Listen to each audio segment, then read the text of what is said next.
I hope that you will make a point to stick around and be a part of that baptism celebration and make a lot of noise celebrating these folks who are making that commitment today. Great to see all of you here. Great to know that you survived the ice storm. Great to know that the power grid survived the ice storm as well, right? So I'm really glad to be back preaching this week. I've been out for a couple of weeks. One of those was planned and one of those was Omicron. So it got me and I made it through okay, but really glad to be back and preaching this morning. If you have a Bible with you or on your device, grab it and let's go to the Old Testament book of Daniel. We're gonna be looking at a couple of scenes from the life of Daniel this morning.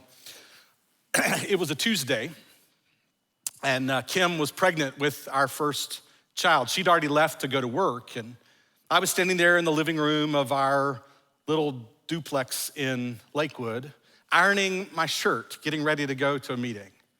And I was there ironing my shirt that morning and I was watching the Today Show, which is sort of odd because I'm not really a Today Show guy.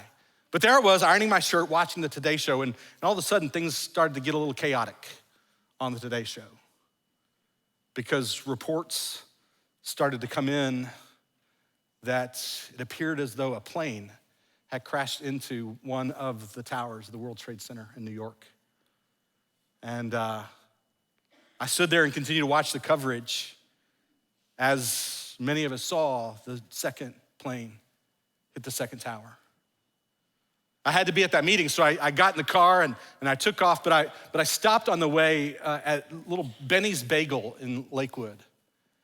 And while I was waiting on my bagel, I was listening, they had the radio playing, the news coverage, as they said the first tower had fallen. For 20 years since then, when I walk back into that little bagel shop, it takes me right back to that moment. And I suspect that if you're here or you're watching online this morning and you lived through and were conscious of that experience, that you could tell a very similar story. Right, that you could tell about exactly where you were and what you were doing when you saw or heard what was happening on that September the 11th, 2001. And I tell that story this morning because I think that it's the closest thing in our collective imagination that allows us to just be able to get some glimpse of what it must have been like for the people of God, the fall of Jerusalem. The closest thing in our collective memories to that kind of experience of pain, loss, devastation, disorientation. It was 587 BC, King Nebuchadnezzar, the king of Babylon, came to Jerusalem, besieged it, and conquered it. After his victory, he took some of the elite, some of the ruling class back with him to Babylon. He carried them into exile. Not too long later, Nebuchadnezzar and his army came back to Jerusalem, and this time they devastated the city, turning the entire city into ground zero, turning the very temple of God into a pile of rubble.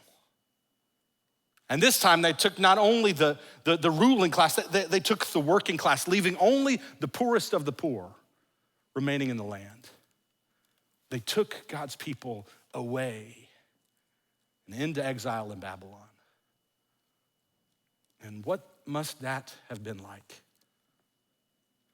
That they must have found themselves living through that experience saying, is this the end? Has God finally given up on us? Is this the end of our life as a nation? Is this the end of the dream of God for a world set right? We're in the fifth week this week of a sermon series that we're calling The Story of God, where we're looking at the whole story of the Bible, recognizing that many of us may have grown up learning the stories of the Bible. Like, for example, today, the story that we're gonna talk about, some of you learned about these characters through Talking Vegetables, right? If you're a millennial or younger, you're familiar with this story from VeggieTales. Some of us may have grown up learning the stories of the Bible, but few of us really grew up learning the story of the Bible. The idea that this diverse collection of writings written over millennia, it holds together as one coherent story. And we said that like every great story, it begins with an introduction that gives us the sense of the setting and the main characters. And we talked about that in week 1 with the story of creation. But like every great story, there's an inciting incident that introduces a conflict into the story, the tension of the story. And we talked about that week 2 with the fall, the great rupture, the vandalism of Shalom. And what's God gonna do with this world that he has made that is now broken by sin? Week 3, we talked about the call of Abraham, the election of Abraham and the people of Israel, his descendants, to be the means through which he would carry forward his rescue mission in the world. That God loves this good world that he has made, and he has a desire to reach all nations, to bless all nations, but he's gonna work in history, through one particular family and the nation that comes from their heritage, to work out his rescue mission in the world. And yet, then last week we saw that it looked like the rescue mission was over, because God's people, the people through whom he chose and called to be part of his rescue mission, found themselves in slavery in Egypt. But we have the great experience of deliverance at the Exodus. So we're breaking up the rising action in the great story into 3 movements: election, Abraham and Israel; Exodus, God's liberation of his people from bondage, out of bondage and into identity and proximity. To be close to God, in his presence, and to live as a kingdom of priests and a holy nation. I would really encourage you, if you've missed a week, you wanna go back and take a listen, because the story holds together. But from election to Exodus, and this week to exile. Once again, it seems as though the dream has been lost. But God had warned his people. He had told them that once they get into the land that he had delivered them into, that if they forgot him, if they turned away from him, that they would find themselves carried off into exile. Deuteronomy, the Lord speaks through Moses to the people, and he says this. He says, after you've had children and grandchildren and have lived in the land a long time, if you then become corrupt and make any kind of idol, doing evil in the eyes of the Lord, your God, and arousing his anger, I call the heavens and earth as witnesses against you on this day, that you will quickly perish from the land that you're crossing over the Jordan to possess. You will not live there long, but will certainly be destroyed. The Lord will scatter you among the peoples, and only a few of you will survive among the nations to which the Lord will drive you.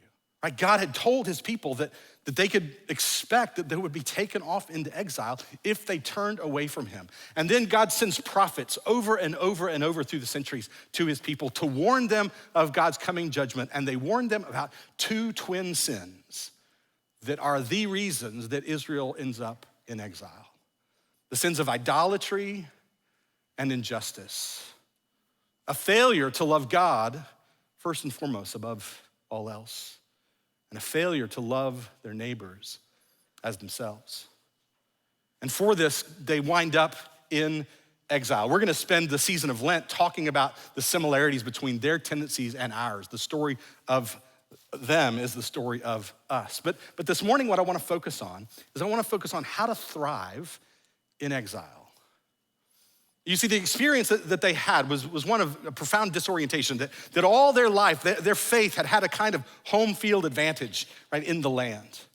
That for them, their faith and their cultural experience were intimately bound up together. That in their land, that they were the vast majority of the population that believed just like they did. They had a kind of home field advantage. Their beliefs were honored within their cultural setting.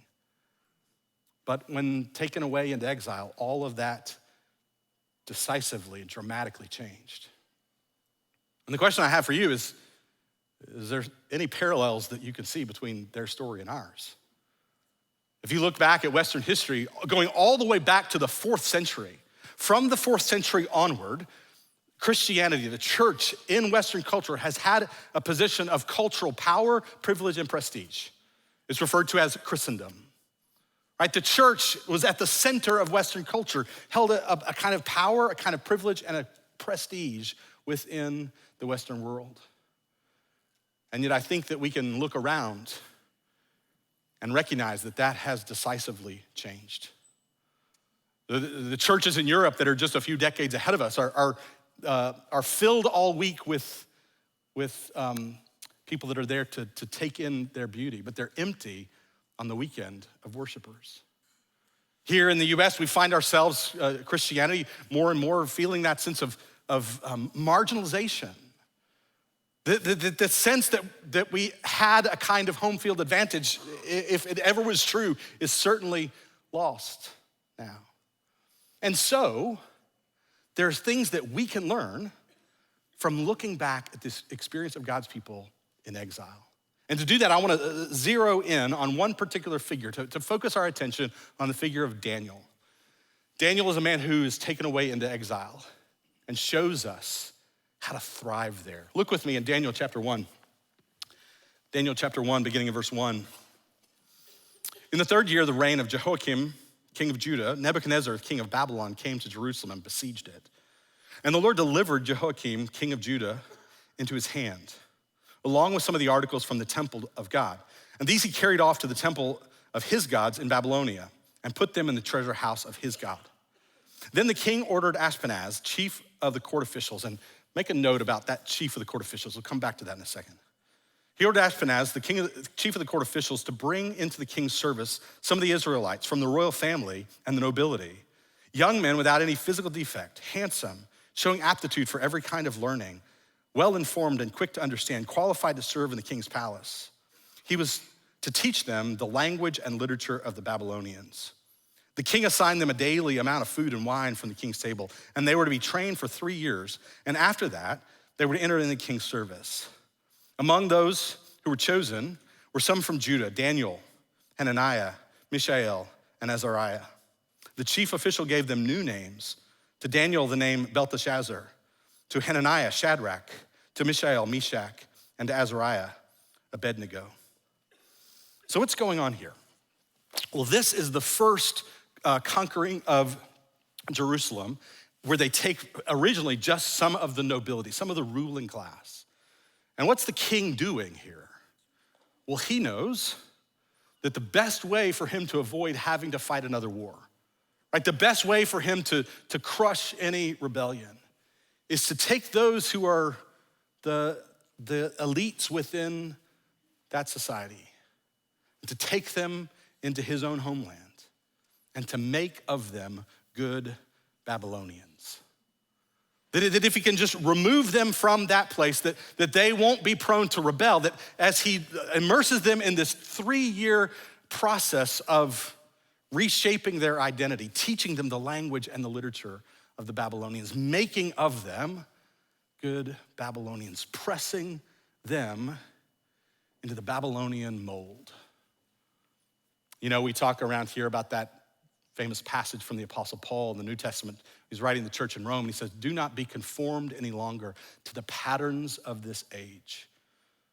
God's people in each and every age are tempted to be conformed, to be pressed into the patterns of the age. And this is exactly what the king of Babylon is trying to do with these young men, to press them into his mold, to make of them good Babylonians. Imagine their experience.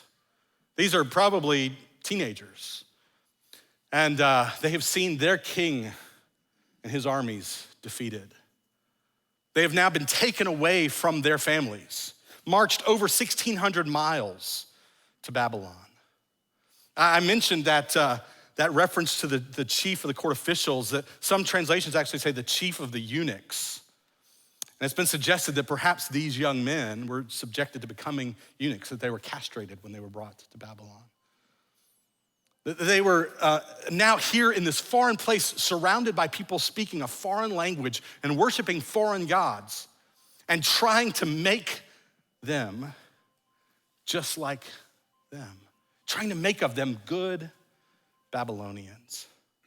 You even see it in the change of their names, right? That each of these young men have a name that points them to Israel's one true God, and yet they're given new Babylonian names.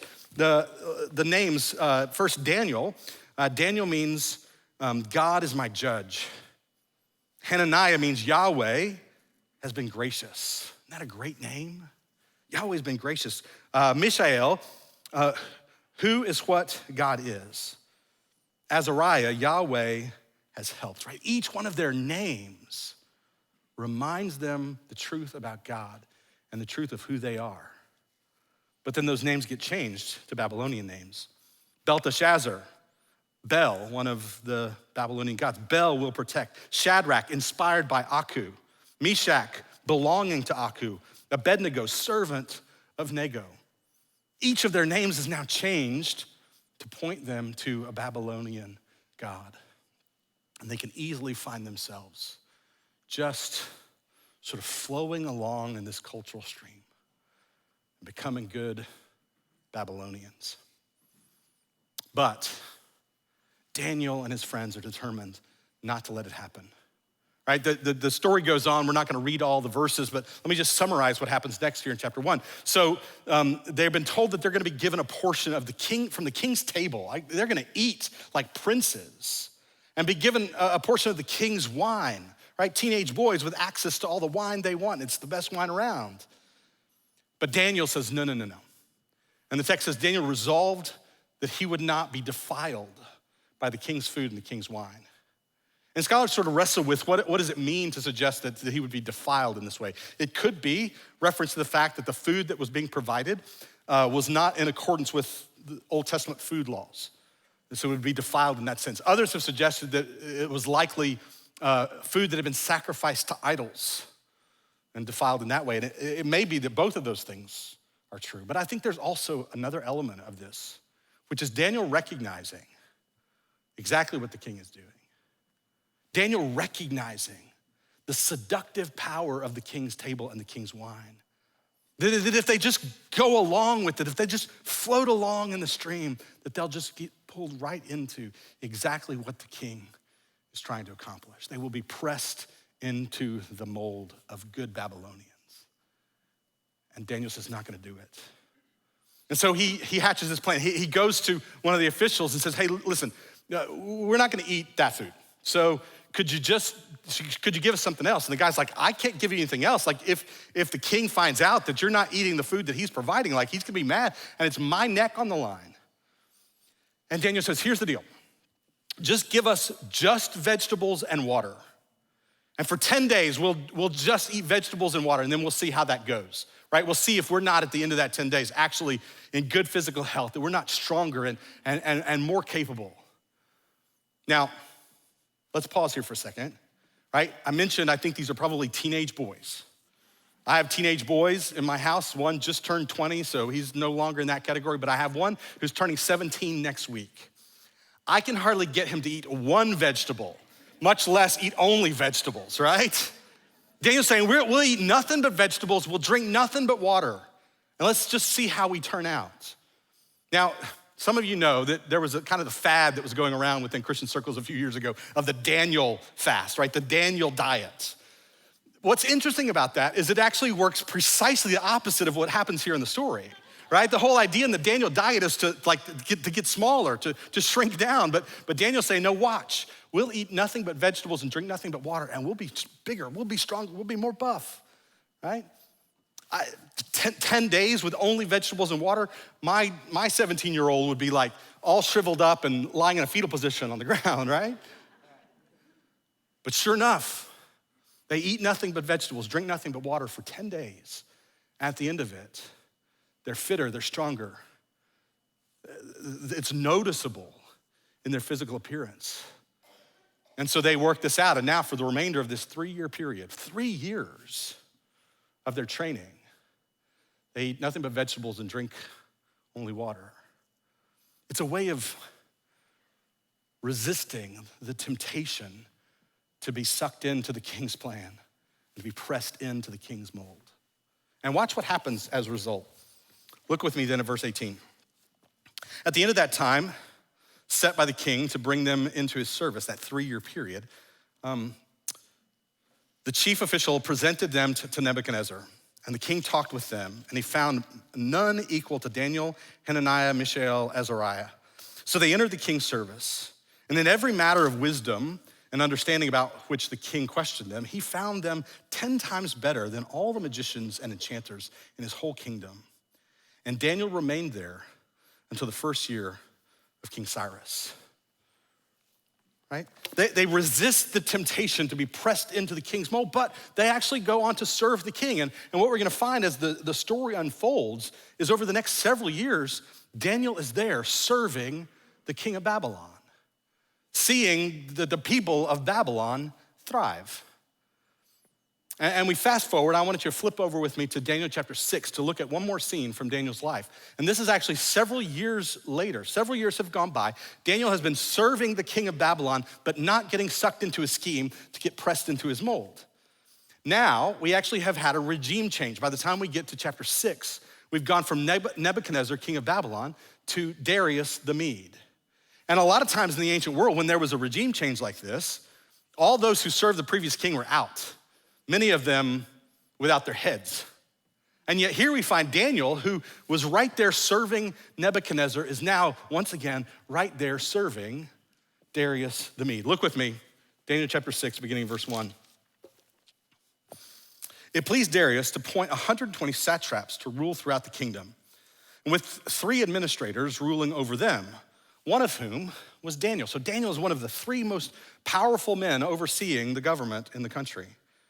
The satraps were made accountable to them so that the king might not suffer loss. Now, Daniel so distinguished himself among their administrators and the satraps by his exceptional qualities that the king planned to set him over the whole kingdom. He was about to become number 2, second only to the king himself.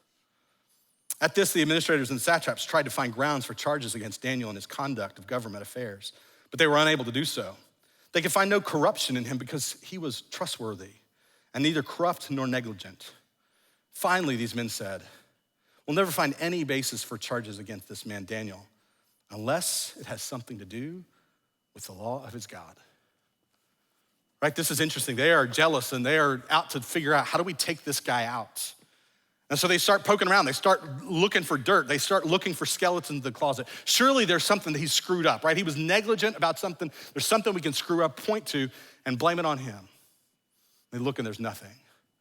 Well, surely there's some corruption somewhere. Surely he does have some skeletons hidden in the closet somewhere. And they look and there's none.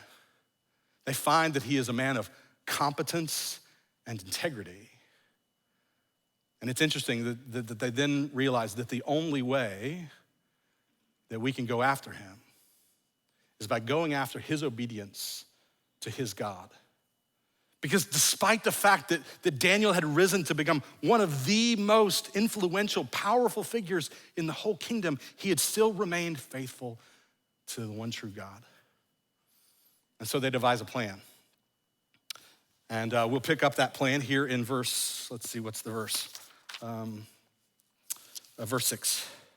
So the administrators and satraps went as a group to the king and said, may King Darius live forever, which is a great way to greet a king, by the way. Like bonus material for the sermon. If you ever get a chance to meet a king, that's a good way to start, right? May the king live forever. You actually see it throughout the story as sort of a repeated refrain when they meet the king.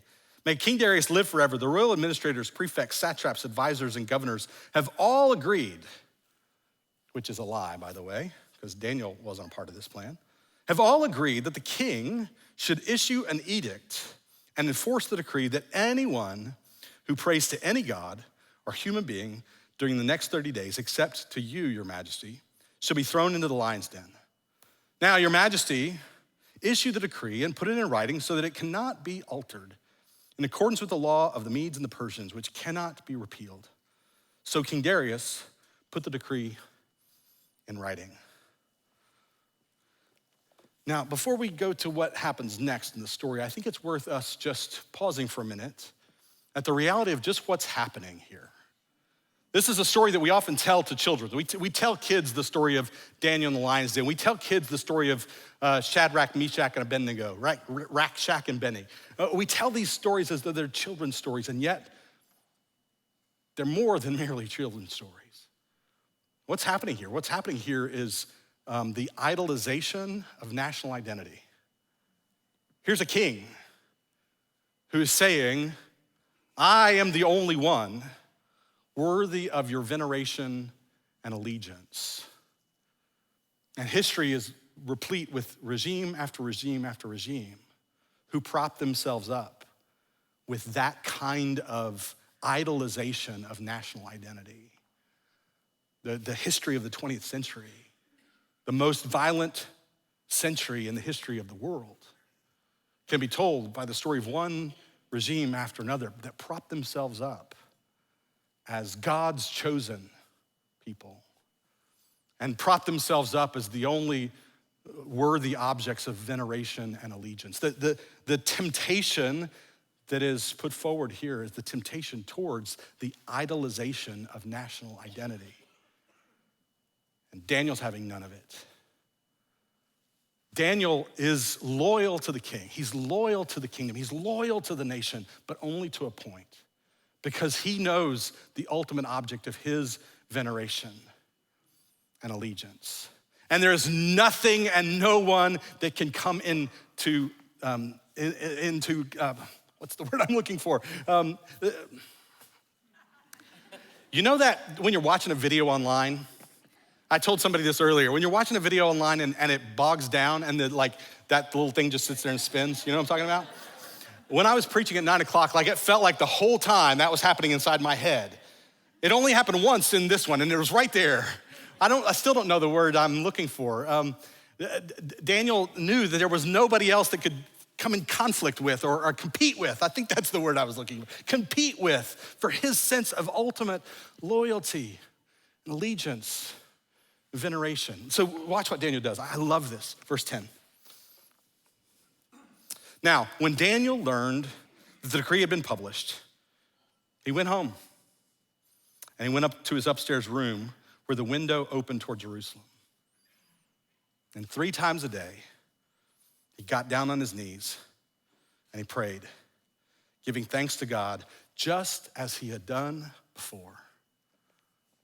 See, one of the things that had kept Daniel grounded in his sense of identity throughout this entire period is that 3 times a day he would get down on his knees, look out the window facing Jerusalem, and pray to God.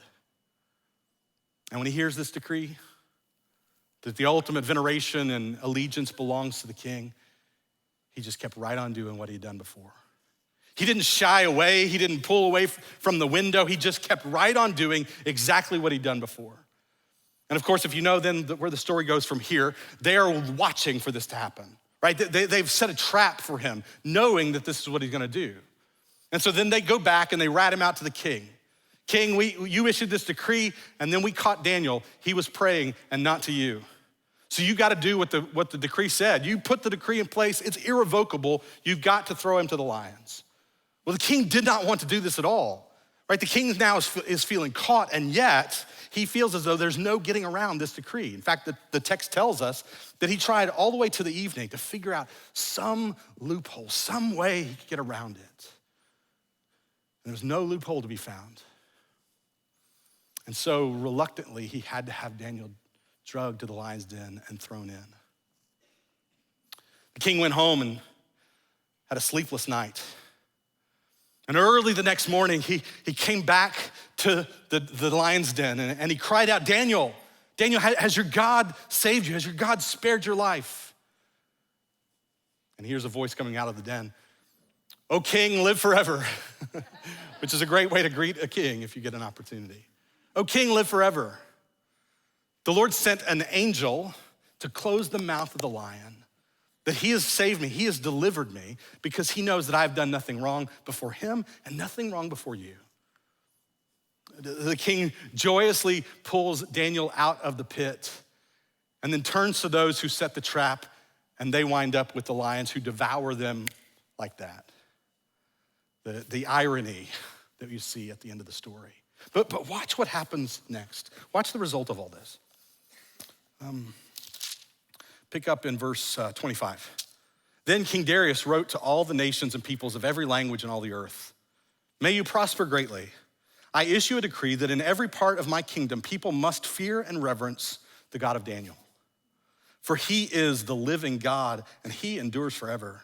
His kingdom will not be destroyed. His dominion will never end. He rescues and he saves. He performs signs and wonders in the heavens and on the earth. He has rescued Daniel from the power of the lions.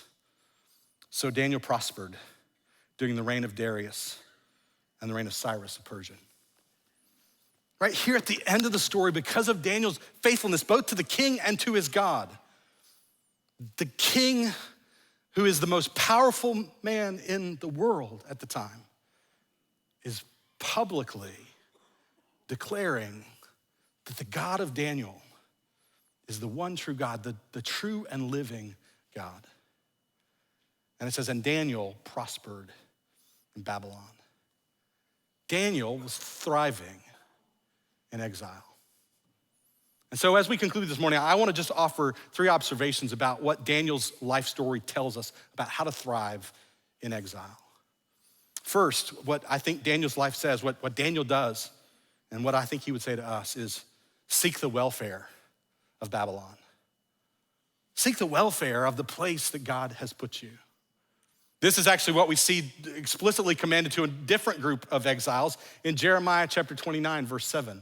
The Lord is speaking through the prophet Jeremiah, and he says, seek the peace and prosperity. Seek the shalom is what it says. Seek the shalom of the city to which I've carried you into exile. Pray to the Lord for it, because if it prospers, you too will prosper. Literally, it says, in its shalom is your shalom. That Daniel, throughout this story, is faithful to Babylon, that he seeks the good of Babylon. And we are to be people who seek the good of the place that God has put us, to seek the good of our nation, to seek the good of our city, to seek the good of our workplaces and our neighborhoods. That's why around IBC, we've talked for years. Some of you are new, maybe haven't heard us talk about this. For years, we've talked about the idea that we want to be the kind of church that if we were in financial crisis and gonna have to close our doors, that our neighbors around us in our city would raise the money to keep the doors open. Because we're the kind of church that loves and blesses the community around us. And this is the reputation that we're known for. And it's who we want to continue to be, to seek the welfare of the place that God has put us. Second, so first is seek the welfare of Babylon. Second, refuse to compromise with Babylon. Daniel refuses to compromise with Babylon. He refuses to allow himself to be pressed into that mold. And where perhaps are you being tempted to compromise? We're called to be people who remain people of integrity. And yet, once again, I think it's important that we underscore the particular temptation that was put before Daniel, the temptation towards the idolatry of nation.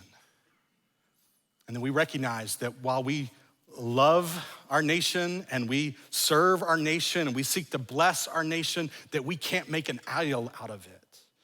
And this has been a perpetual human temptation that goes all the way back to ancient time, that we refuse to compromise with Babylon. But then finally, nurture a counter identity in Babylon.